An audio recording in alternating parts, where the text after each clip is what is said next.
Hello everyone, I'm Rebecca Keppel. In today's video, I am sharing the latest release from the stamp market. This release has some gorgeous stamps, dies, stencils, and I'll be combining this release with some of their previous supplies like their gorgeous watercolors, cardstock, and ink pads. Now there are a ton of products released this month, and you know I like to share cards so you can see kind of what you can create with those products. But I don't want to share every single step of every single card because we'll be here until next year. So instead, I'm just going to share one technique or one idea with each new product. If you want more information about a technique that I used today or a deeper dive into any of these products, please let me know in the comments below and I'd be happy to make another video. So let's jump right in to seeing these products and creating with them. First, we're going to take a look at the Heirloom Rose Stamp Set. I'm going to be using it with the Stamp Market No Line coloring ink and some Distress watercolor cardstock from Tim Holtz. And you can see I have my W tool to the left there because this is a large stamp and I have it in my mini Misty. So I am going to stamp that out with the No Line coloring ink, which is a light gray ink that will be covered up by these beautiful watercolors.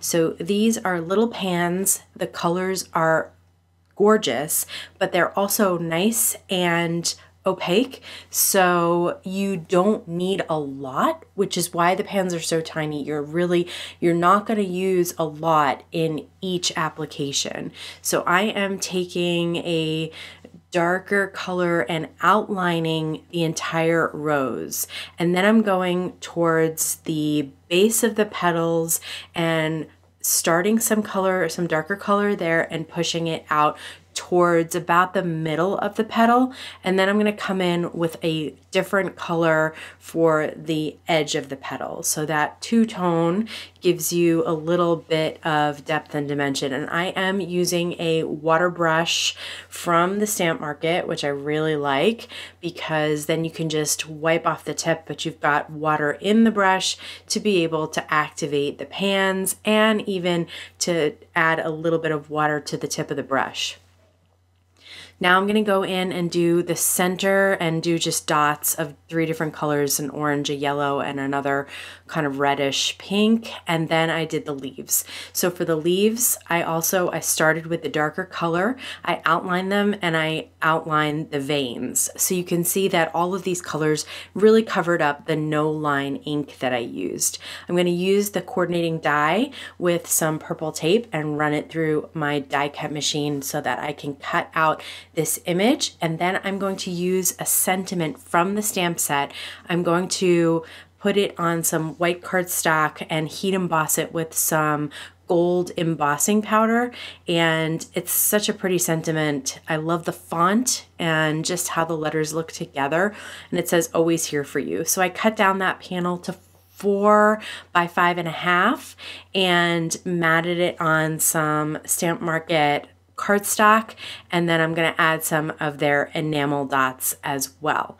So I just wanted to show that this is one way to use the stamps and dies, but there's also a stencil set that you can get of the same images. So this time I'm going to use the stencil set to show you how much easier it is to do ink blending over the stencil rather than the No Line coloring. My No Line coloring is basically like kindergarten level, so this comes out a lot better for me, but it's good to kind of step outside your comfort zone and try something new. So I've lined up the stencil. The stencil itself is about 4 1/4 by 5.5. So I've lined up the stencil over a 4 1/4 by 5.5 piece of white cardstock, and I'm using their blending brush to blend on some of the fresh pink ink for the first layer.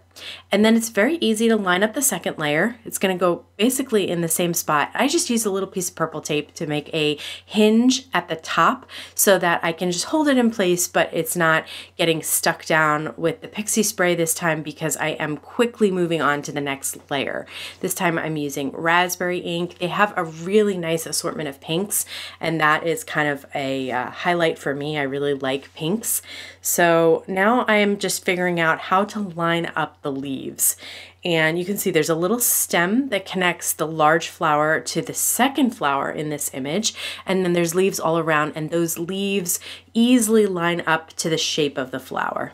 Then I am going to add in the second layer of the leaves that creates those veins and just adds a little bit of dimension. I'm also going to use some peach ink for the center of the flower. But seriously, this was so easy, and look at how gorgeous that is. I couldn't even believe it.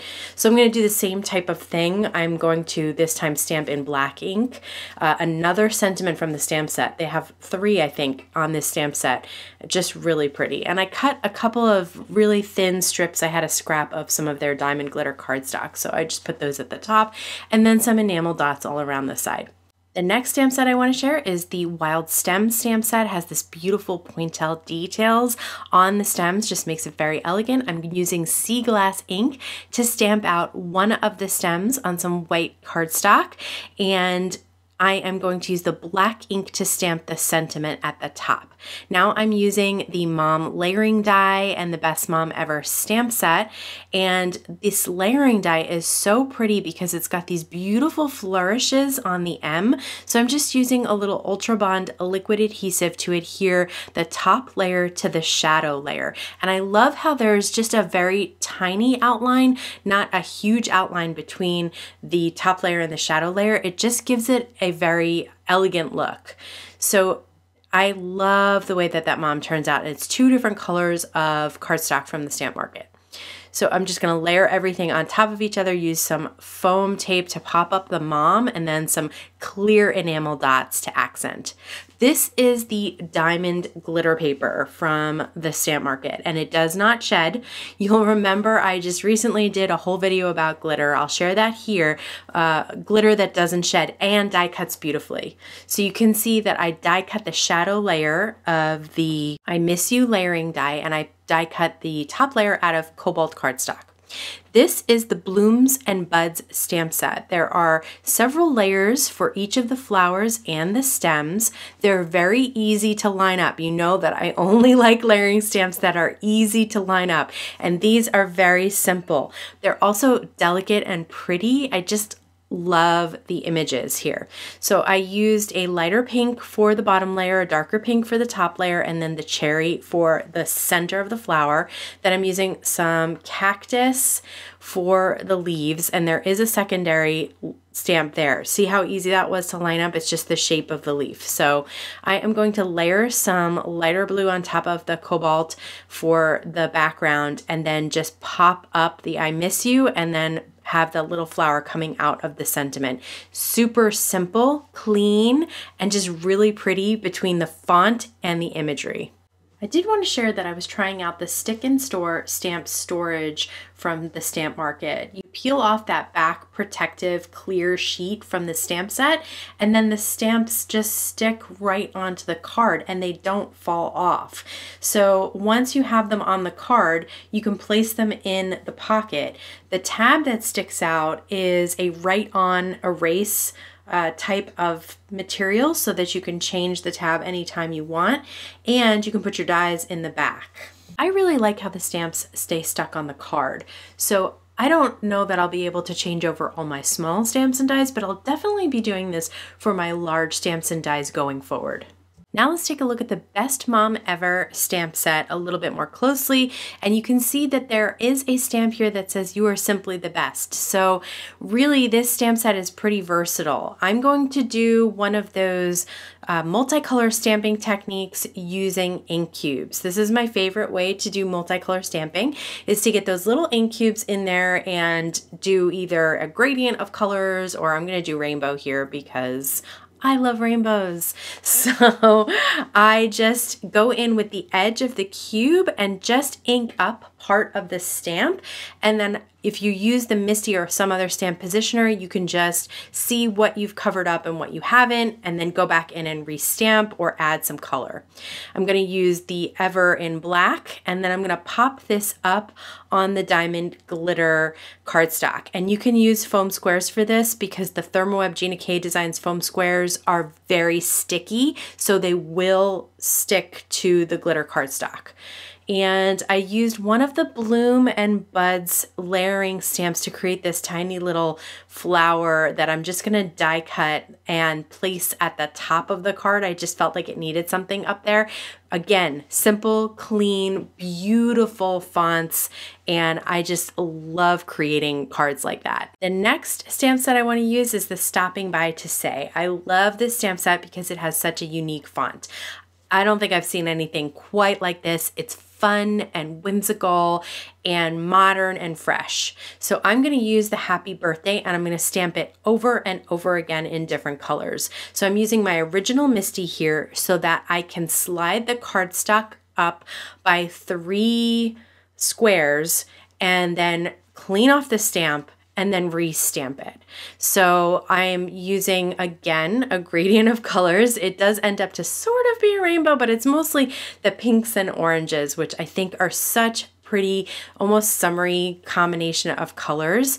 Again, if you have the ink cubes, you could absolutely stamp them up. I was just using the ink pads here because I wanted to really do this quickly. So you can see how much quicker the ink pads stamp than the cubes.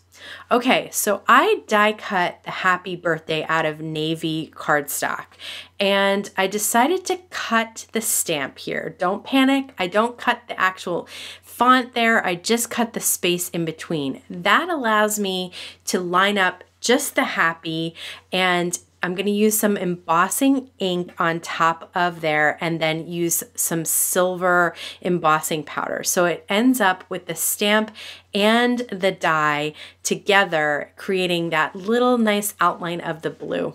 I'm going to use some liquid adhesive to adhere our Happy Birthday panel down to the diamond glitter cardstock, and then I'm going to pop up with very thin pieces of foam the Happy Birthday sentiment that we die cut and heat embossed. This is the Sending Paper Hugs stamp set and the Sending Paper Hugs layering dies.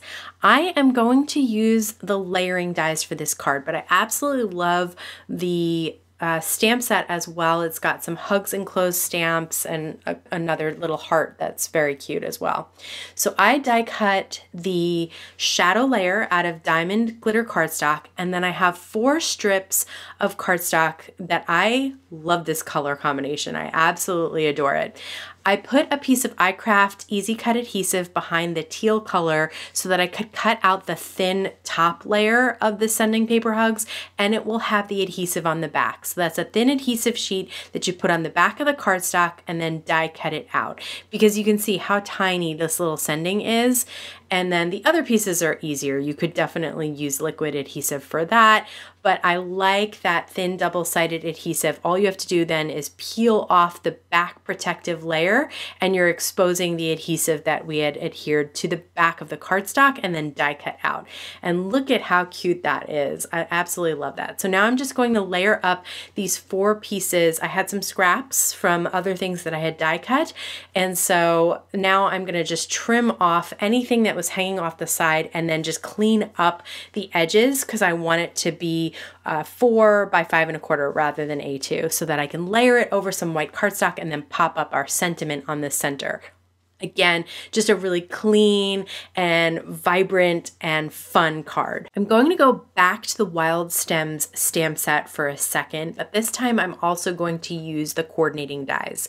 Also, I'm going to stamp this in embossing ink on navy cardstock. And instead of using the colorful inks, which are really pretty as well, you can use embossing ink and heat set it in a silver embossing powder, or gold would be pretty on the navy as well. And just look at how elegant the stems look in a metallic. So I'm going to use those dies to cut them out, and then I'm going to layer some pink cardstock on top of navy. Again, I've said this before, this is my favorite color combination right now. I'm going to use tape runner to adhere the larger stem down to the pink cardstock. Then I'm going to use some foam tape to pop up the smaller stem on top. And again, that's just a really easy way to create some depth to the card if one thing is flat to the card and the other is popped up. I'm also going to use the Pretty Poster Alphas. You can get stamps in uppercase or lowercase and dies in both as well. And you can see that they're real big impact alphabet, and you've seen me use dies before. I'll link to that video here. I'm thinking the next video needs to be stamps, alpha stamps. So if you want to see that, let me know in the comments below. But this card is super clean and simple, just has a big impact. Like I mentioned at the beginning of the video, I did have to move pretty quickly through everything. So if you have any questions about anything or want to see anything more up close, please let me know in the comments below. If you like seeing new card making releases and inspiration using them, please give this video a thumbs up and subscribe and hit the bell so you can be notified every time I have a new video available. As always, I want to thank you so much for spending time with me today. Please stay safe, stay healthy, and I'll see you again soon. No. Let's do the whole thing over again. Whole thing over again. All the I think I just spit at the camera. Or to see them, please no, and please, I'm so close.